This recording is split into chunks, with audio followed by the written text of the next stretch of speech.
Yes, YouTube, welcome back to another banger.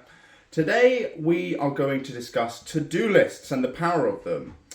Without them, I would be a total mess, unproductive, and frankly, a fucking disgrace. In some fields, people give to-do lists a bad rep for being documents of procrastination, and I understand why. Lots of people put down stuff that's unnecessary and isn't going to have a meaningful impact in their life. Now, this video is for people who actually get their shit done. If you have a problem with not doing what needs to be done, then to-do lists aren't your issue. It's self-esteem and discipline.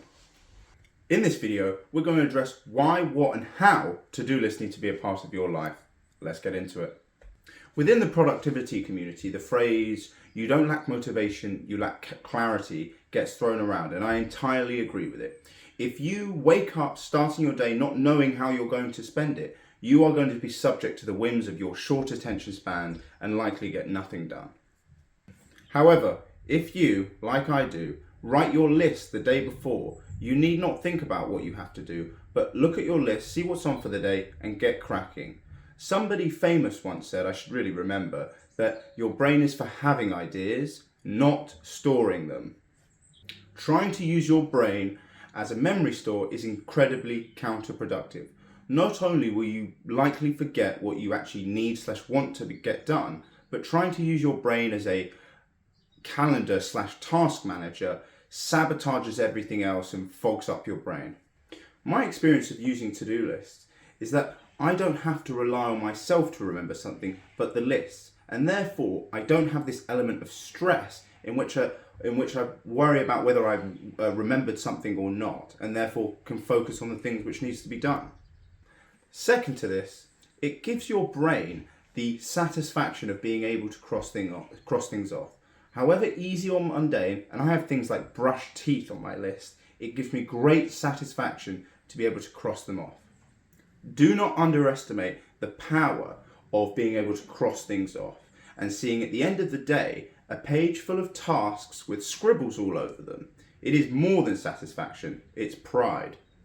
To-do lists, in spite of what many productivity gurus say, help you prioritize. I base my to-do lists around the Pareto principle, the 80-20 rule. The Pareto principle states that 80% of the things you do leads to 20% of the results, and 20% of the things you do leads to 80% of the results. And this is exactly what these gurus are talking about. Most people have total nonsense on their list, 80% stuff that's not going to lead to any real lasting impact in their life over the long term. I've got a little task for you, and that's to write a to-do list or look at one that you've made and count up the things in which, if you did repetitively over the long term, would lead to long-lasting results. But you've got to be strict. What you should find is about 20% of the things you do will lead to the biggest change, and the other 80%, if you didn't do, wouldn't really make much of a difference. If you find it's the other way around, then you need to focus. There's no way that you're doing lots of meaningful things every single day to their best quality. And lastly, they get shit done. I have a 240-day streak on Duolingo Spanish, and don't you dare embarrass me by leaving any comments in Spanish, otherwise I will remove them. Unless, of course, you're una chica hermosa. Huh? I have also consistently practiced Brazilian Jiu-Jitsu and Muay Thai for the last 7 months, and probably read about 40 odd books in that period too. Productivity flex over, I am very confident in the fact that I will stay consistent in doing these things, all thanks in part to to-do lists. It is also backed by the 1% rule. The rule states that if you practice something, you get 1% better every time. Granted, you have the self-esteem to believe that you can do great things, you will realize that if you get 1% better over and over again, this will compound into, in my case, being fluent at Spanish, being a monster at martial arts, and, whilst I hope not, a literal worm from all the books I read. To-do lists need to be a part of your life because they reduce stress and leave your brain to its actual purpose. They also help you prioritize, get shit done, and most importantly, leaving you feeling proud. Now it's time for part 2. We're going to address what needs to be on the list. Now this is obviously very personal, but if you're watching this video, you're probably coming from a place of wanting to procrastinate less and be more productive.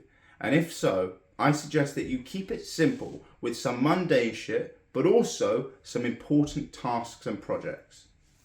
As said before, I have the simple things, the 80% stuff, like write list for tomorrow, eat dinner, make bed, and so on.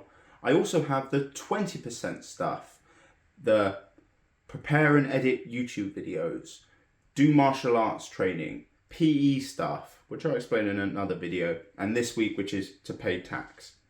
I'll explain the structure shortly, but sometimes if you have very important things to do, like submitting a tax return, then that can go in the 20% section. But of course, if you're new to this and you don't want to overburden yourself, put down just one or two main things that will lead to the greatest change in your life over the long term.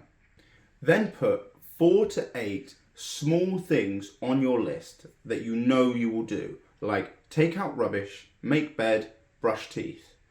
Most importantly though, I want one of those small things to be write list for tomorrow. I cannot stress the importance of including this on your daily list. Now it's time for point 3, in which we're going to address how your list should look. Some people like to use all these digital platforms for productivity and so on, but if you're like me, digitally inept, keep it simple with a pen and a notebook. I effectively use my to-do lists as a calendar, and since luckily I have a limited number of friends, I never have to write too far into the future. Cheers, disorganized friends. Also, since I have a dedicated notepad, it's easy enough to do. The way I structure it is I have a would be nice to get done, needs to get done, and doesn't really need to get done. It starts off with these minor tasks, then I have my frogs, yes I know, I'll explain it, and then I have my extras, the stuff that doesn't really need to get done. Now I read this book, Eat That Frog, and from the surface it looks pretty elementary, but don't judge a book by its cover. It said imagine your daily tasks like a pond. You have tadpoles and frogs and you've got to eat everything. The tadpoles are the 80% stuff and the frogs are the 20% stuff. And so I clearly label my most important stuff as frogs because it says to me, Jacob, this is your most important stuff. And if you don't get it done, you are procrastinating and therefore I then have my extras bit, where I have bits like write list for tomorrow, eat dinner, laundry, reply to emails, and so on. I'm going to provide a picture for the structure of the way I do my lists, and hopefully you should find that helpful to structure your own lists. And now it's time to end, people. I hope that today's video has shown you why you need to create to-do lists, what needs to be on them, and how they need to be done. Without them, I would be a shell of the person I am, and it might seem a little bit boring because they're pretty much identical from one day to the next. The 1% rule keeps me excited because I know that one day it will lead to great results.